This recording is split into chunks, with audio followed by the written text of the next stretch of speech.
O Enem tá chegando e pensando nisso, eu, como futuro educador, planejei te ajudar nesse percurso para te guiar a chegar pelo menos um pouquinho mais próximo da tua aprovação. Por isso, eu criei essa nova playlist onde eu vou resolver questões de filosofia sobre os temas mais cobrados do Enem, de uma forma que eu espero que você entenda. Oi, eu sou o Davi e hoje nós vamos resolver questões sobre filosofia antiga, um tema que cai bastante no Enem.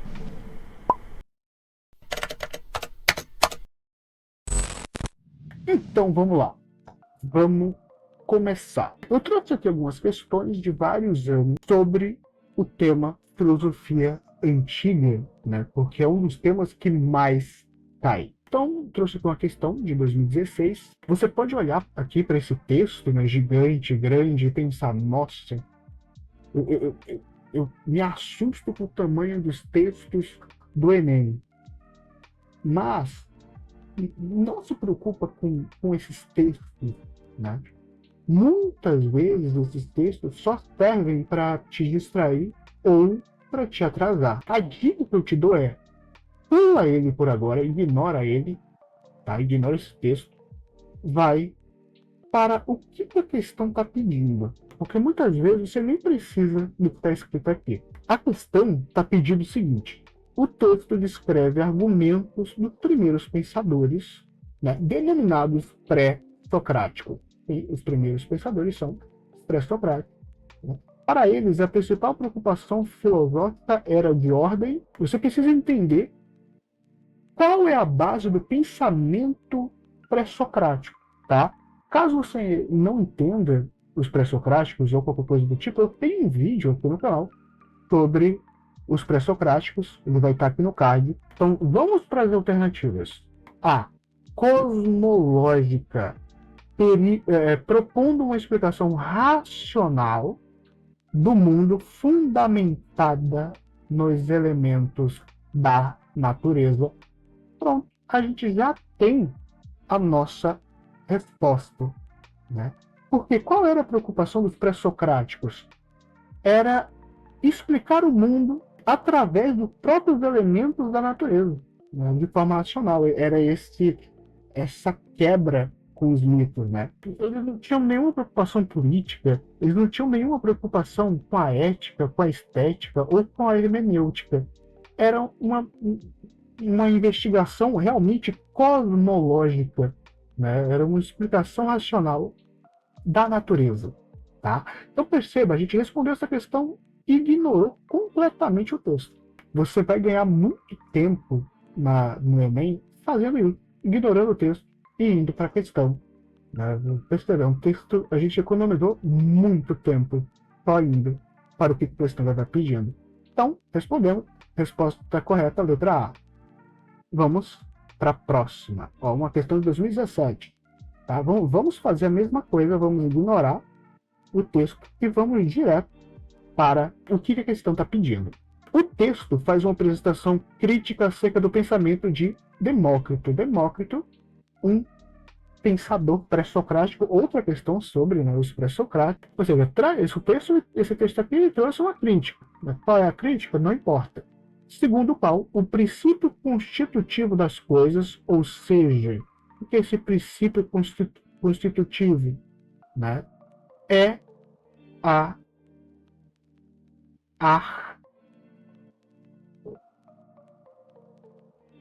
tá?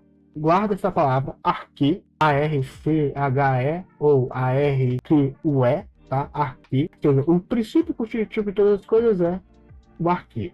O que a questão está pedindo?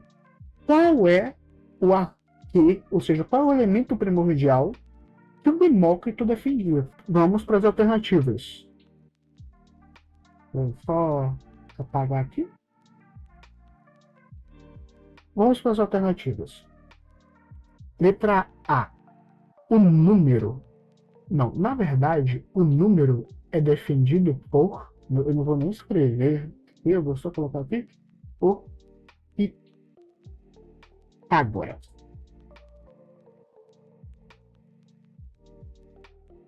Tá? Por Pitágoras.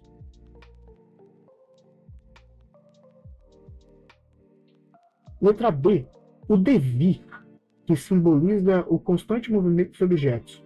O devir é por Heráclito.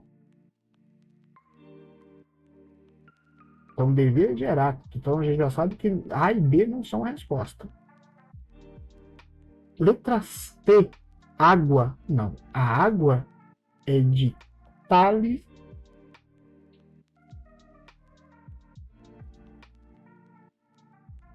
de Mileto.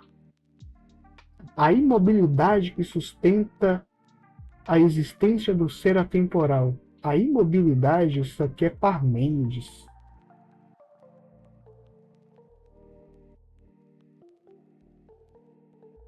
Então percebe, tá, que só sobra a letra E.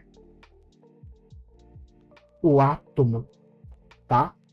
Então, aqui, gente, não tem como. Você precisa associar o nome do pensador ao arquê que ele defende, tá? Você precisa associar, você precisa lembrar. Então, se você não conseguiu lembrar ainda, se você ainda não tem isso fixo na tua cabeça, vai lá no meu canal, tem um vídeo explicando bonitinho um resumo de qual é o arquê de cada filósofo pré-socrático. Vamos para mais uma, tá? E mais uma vez a gente vai pular o texto, tá? E a gente vai para a questão. O que a questão está pedindo, tá? Vamos lá. A descrição crítica do personagem de Machado de Assis assemelha-se às características dos sofistas, contestados pelos filósofos gregos da antiguidade, porque se mostra alinhada a... Aqui essa questão já está falando sobre os sofistas, tá? Sofistas que eram conhecidos como aqueles que não se importavam com o conteúdo que estava sendo dito, mas sim como estava sendo dito, né? Ou seja, eles se preocupavam muito com a estrutura do discurso e pouco com o que estava sendo dito, né? Ou seja, você poderia defender qualquer coisa desde que o seu discurso estivesse bem estruturado. E se você quiser se aprofundar, tem um vídeo, né, sobre os sofistas aqui no canal. Ou seja, as ideias dos sofistas estavam alinhadas à elaboração conceitual de entendimentos? Não. Tem, né, você já pode eliminar. B. Utilização persuasiva do discurso. Está completamente alinhada com os sofistas, certo? Porque o sofista não tem a ver com elaboração conceitual de entendimentos, não tem a ver com narração alegórica dos episódios, investigação empírica da física, que são os pré-socráticos, a gente acabou de ver. Expressão pictográfica da polis, não tem nada a ver. Somente a alternativa B responde, tá? Perceba, a gente acabou de responder 4 questões sem ler o texto. Esses textos, eles são para você perder tempo, tá, gente? Guarda essa dica no coração. Vai para o que a questão está pedindo, ignora o texto. Vamos para a 5ª questão. De novo, ignora o texto e vamos para o que a questão está pedindo. O excerto refere-se a uma carta de Sêneca, na qual apresenta como um bem fundamental da filosofia promover a... Eu também tenho um vídeo aqui no canal sobre Sêneca, quem quiser vai estar aqui no card. A valorização de disputas dialógicas, não tem nada a ver com as ideias de Sêneca. B. Rejeição das convenções sociais, também não tem nada a ver com as ideias de Sêneca. C. Inspiração de natureza religiosa, também não tem nada a ver com Sêneca. Exaltação do sofrimento, ele não exalta o sofrimento, ele inclusive critica o sofrimento. Só sobra a letra E. Moderação das paixões, ou seja, nós não podemos nos deixar levar pelas nossas paixões, né? É uma base não só do pensamento Sêneca, mas do estoicismo como um todo. Perceba, mais uma questão respondida tem o texto. Vamos para mais uma. Mais uma vez, vamos pular o texto e ir para a pergunta. No contexto da filosofia platônica, o texto expressa uma perspectiva aristocrática acerca do exercício do poder, uma vez que isso é legitimado no contexto da filosofia platônica. O que legitima o exercício do poder? Letra A, prática da virtude, ou aqui, tá? Para Platão, a gente já chega na resposta correta, que é a letra A. Para Platão, para se exercer o poder, ele precisaria primeiro ser um filósofo, né? Ele defende a ideia do rei filósofo. E ele iria exercer o poder de uma forma reta, né? Ou seja, sem se corromper pelo poder. Então, olha as outras alternativas. B, consenso da elite, não. Decisão da maioria, não. Platão era contrário à ideia de democracia. Riqueza do indivíduo também não tinha nada a ver. Pertencimento de sangue também não tem nada a ver. Para governar, para exercer poder, você precisa ter um ser virtuoso. Próxima questão. Mais uma questão que vamos ignorar o texto, tá? A atitude apresentada na articulação do filósofo Sócrates com Menon é um exemplo da utilização do... Quando a gente fala de Sócrates, a gente está falando de diálogo. A gente está falando do método que ele utilizava, tá? Que era o diálogo, ou seja, método dialético do trabalho. Não tem para onde fugir. Sócrates não escrevia por cartas, ele nem escrevia. Ele não usava linguagem trágica, não tinha uma explicação fisikalista, não tinha uma suspensão indicativa, é método dialético, tá? Falou em Sócrates, falou no método que ele utilizava, método dialético ou método socrático, tá? Próxima questão, a gente vai, de novo, ignorar o texto. Vamos para a questão. O fragmento atribuído ao filósofo Tales de Mileto, mais uma questão sobre pré-socrático, tá? Tales de Mileto, considerado o primeiro filósofo, é característico do pensamento pré-socrático ao apresentar ou seja, de novo, qual é o fundamento, o que está por trás do pensamento pré-socrático? Qual o conceito do pensamento pré-socrático? Letra A, abordagem epistemológica sobre o logos e fundamentação metafísica não tem nada a ver. B, teoria crítica sobre a essência e o método do conhecimento científico, isso aqui já é filosofia moderna, não tem nada a ver. Justificação religiosa, filosofia medieval. Elaboração poética, isso aqui é da época da mitologia. Só sobra a letra E, explicação racional sobre a origem e a transformação da physis. Physis é natureza. Então, de novo, explicação racional sobre a origem e a transformação da physis. Esta é a fundamentação, esse é o conceito do pensamento pré-socrático. Próxima questão, de novo, ignora o texto, vai para a pergunta. A tese apresentada pressupõe a necessidade do conhecimento verdadeiro para a superação de entraves dialógicos, nada a ver, tá? B, organização de uma sociedade justa. Esta é a alternativa que melhor representa a ideia platônica do porquê que a gente tem que buscar conhecimento. Então, o conhecimento ele vai fundamentar uma ação justa. Se todo mundo busca o conhecimento, a gente vai ter uma sociedade justa. Nós necessitamos do conhecimento para uma sociedade justa. Tá? Tem nada a ver com formação de um saber enciclopédico, promoção da igualdade, até porque Sócrates não acreditava nessa ideia de igualdade. Democracia, Sócrates e Platão eram contrários, né, à ideia de democracia. Eu tenho até um vídeo sobre isso, caso está aqui. Próxima questão. Então, de novo, tá? Vamos ignorar o texto. Para o autor, a característica do fim do ser humano é o logos, que consiste na Então, de novo, o que é o logos? Conhecimento, né, para o Aristóteles. Letra A. Evolução espiritual da alma? Não tem. Apreensão gradual da verdade? Também não. Ter segurança material do indivíduo? Não. B. Capacidade racional de discernir. Letra D. É possibilidade eventual de transcender?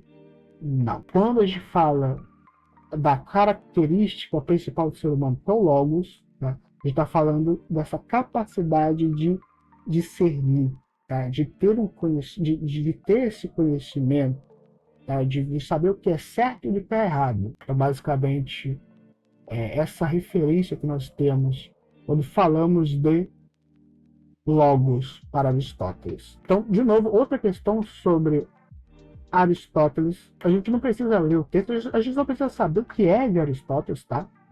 A própria questão diz isso.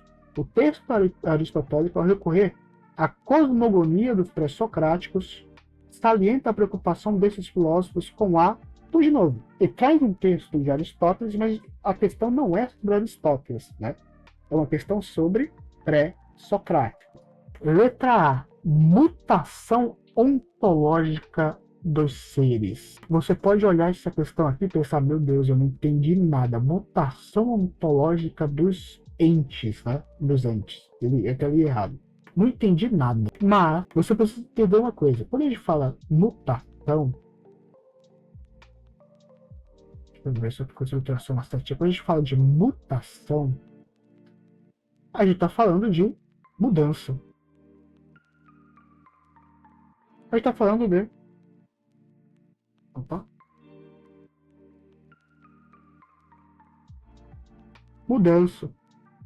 Está falando de transformação. Tá?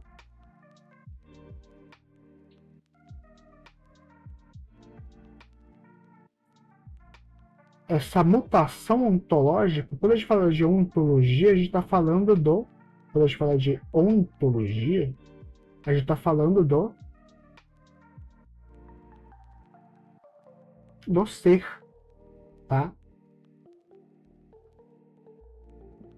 Mesmo, percebe como o pessoal do Enem, ele está muito preocupado em atrapalhar a tua vida, né?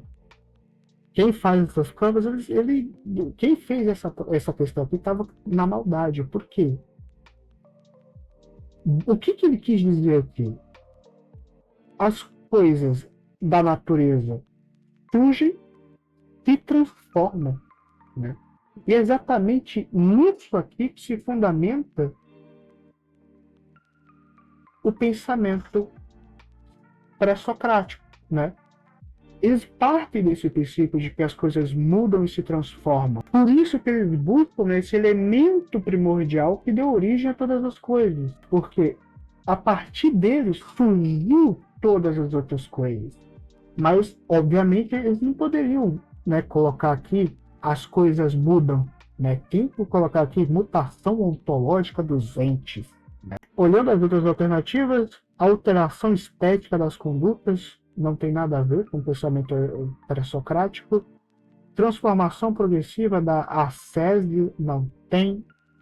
Sistematização crítica do conhecimento, também não tem nada a ver.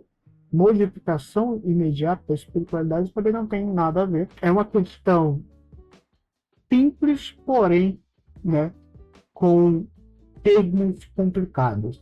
Né? Quem fez essa questão aqui queria que você errasse, tá? Mas no que depender de mim, você não vai errar. Próxima questão, de novo, ignorando o texto. Ao fazer referência ao conteúdo moral da filosofia socrática, narrada por Xenofonte, que foi um discípulo, né, de Sócrates, o texto indica que a vida virtuosa está associada a... O que é a vida virtuosa para a filosofia socrática? A. Aceitação do sofrimento como gênero da felicidade suprema? Não existe isso. Moderação dos prazeres com vista à serenidade da alma? Não tem. Isso aqui é filosofia estoica, tá? Não tem nada a ver com filosofia socrática. Contemplação da física como fonte de conhecimento? Não. A física como fonte de conhecimento são os pré-socráticos, tá? Satisfação dos desejos com o objetivo de evitar a melancolia. Isso aqui é Epicuro. Então, só sobra a letra E. Persecução da verdade como forma do agir corretamente. Ou seja, a gente precisa estar em busca da verdade, tá? A gente precisa chegar o mais próximo da verdade, porque é somente assim que a gente vai agir corretamente. Que a gente vai ter uma vida virtuosa. É a partir da ação correta que só pode ser atingida através da verdade. Então perceba, quantas questões a gente respondeu tem o texto. Sem ler esses textos, você ganha muitos e muitos e muitos minutos, né? Tempo no Enem é precioso. Próxima questão, tá? Dessa vez sobre os sofistas, vamos ignorar o texto. O texto apresenta uma característica dos sofistas, tá? Mestres da oratória que defendiam... O que os mestres da oratória defendiam? Eles defendiam a ideia do bem? Não. Eles defendiam o quê? O relativismo, né? Essa ideia de que não existe verdade. Você pode defender o que você quiser, desde que você utilize as palavras corretas. Exatamente. Então, eles não tinham preocupação ética, não tinham preocupação com a ciência, não tinham preocupação com a religião. Eles eram céticos até. Então, falou em sofista, falou em relativismo. E esta foi a última questão. Eu acho que deu para a gente abordar muito esse tema da filosofia antiga, que é um dos temas que mais cai. Eu acho que a gente conseguiu abordar os tópicos mais importantes. A gente abordou Sócrates, Platão, Aristóteles, a gente abordou filosofia estoica, a gente abordou os sofistas, a gente abordou os pré-socráticos, né? Então, a gente abordou basicamente tudo o que constitui a filosofia antiga. No próximo vídeo, eu vou trazer para vocês os outros assuntos que mais caem na filosofia moderna, filosofia política, a filosofia contemporânea. Se você ficou com qualquer dúvida, deixa aqui nos comentários que eu vou ter o maior prazer de te responder. Aproveita e comenta que outros temas você quer ver aqui no canal. Então, é isso e tchau!